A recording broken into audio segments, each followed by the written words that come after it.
एक फौजी की दिल छू लेने वाली कहानी।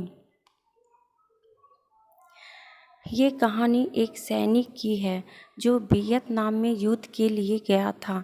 युद्ध समाप्त होने के बाद जब उसके घर लौटने की बारी आई तो उसने अपने माता पिता को सैन फ्रांसिस्को से फ़ोन किया।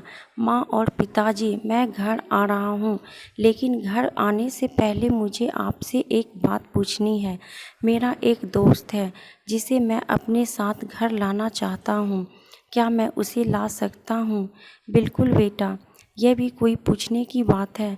हमें तुम्हारे दोस्तों से मिलकर बहुत खुशी होगी, माता पिता ने जवाब दिया। लेकिन पहले एक बात आप लोग को जान ले, सैनिक बोलता गया। युद्ध में वह बहुत बुरी तरह घायल हो गया है। उसने एक बारूदी सुरंग पर पैर रख दिया था और उसमें उसे अपना एक हाथ और पैर गंवा दिया है। उसके पास कोई जगह नहीं है जहां वो जा सके, इसीलिए मैं उसे अपने साथ रहने के लिए लाना चाहता हूँ। उसकी माँ यह बात सुनकर उसकी माँ बोली, बेटा, तुम्हारे दोस्त के बारे में जानकर हमें बहुत दुख हुआ। हो सकता है हम उसके रहने के लिए कोई जगह तलाश कर सके। नहीं माँ, मैं चाहता हूँ कि वो हमारे साथ रहे। लेकिन बेटा, अब पिताजी ने कहा, तू समझ नहीं रहे हो कि तू क्या चाह रहे हो। इस तरह का अपाहिज व्यक्ति हमारे लिए कितना बड़ा बोझ होगा। हमारी अपनी ज़िंदगी है जीने के लिए और हम भी नहीं चाहते कि इस तरह की कोई भी परिस्थिति हमारी ज़िंदगी में दखल दे। मेरे हिसाब से तुम्हें अकेले घर आना चाहिए और अपने दोस्त को वहीं छोड़ देना चाहिए। वह अपनी ज़िंदगी जीने के लिए कोई ना कोई रास्ता निकाल ही लेगा।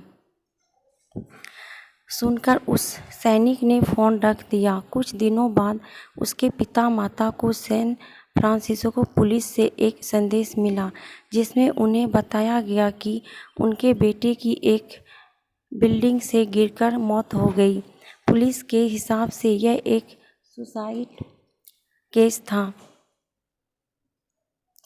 दुखी माता पिता ने तुरंत ही सैन फ्रांसिस्को के लिए फ्लाइट बुक कराई और वहां पहुंच गए। वहां उन्हें शहर के मुर्दाघर ले जाया गया ताकि वे अपने बेटे की पहचान कर सके। उन्होंने उसकी पहचान कर ली, किंतु ये देखकर उनकी कपी छूट गई कि उनके बेटे का बस एक हाथ और एक पैर था। दोस्तों, इस कहानी में जो माता पिता है वे हमें यही बहुत से लोगों की तरह हैं जो अपनी सुविधाओं को सबसे अधिक महत्व देते हैं। वे उन लोगों से प्यार करना या रहना या समय बिताना चाहते हैं जो दिखने में अच्छे हैं, स्वस्थ है या फिर जिनके साथ रहकर उन्हें मज़ा आता है। वे वैसे लोग को पसंद नहीं करते जो देखने में स्वस्थ, सुंदर या स्मार्ट नहीं है या जिनके साथ वे मज़ा नहीं कर पाते हैं, जो किसी भी रूप में उनके लिए असुविधाजनक है। वे ऐसे लोग दूरी बनाकर रखते हैं, लेकिन कभी कभी उनके भी व्यवहार के कारण उनके सामने ऐसी परिस्थिति उत्पन्न हो जाती है जब उन्हें पछताना पड़ता है। आइए लोगों को वे जैसे हैं वैसे ही अपनाएं और ज़रूरत पड़ने पर उनकी मदद करें। तो कैसी लगी दोस्तों कहानी? अगर अच्छी लगी तो वीडियो को लाइक, शेयर, कमेंट और सब्सक्राइब कीजिएगा और ऐसे ही कहानी सुनने के लिए बेल आइकन को प्रेस कर दीजिएगा ताकि जैसे ही हम कहानी डालें आप तक पहुंच पाए। फिर मिलती हूं एक ऐसे ही मज़ेदार कहानी के साथ। तब तक के लिए बाय बाय। Thank you.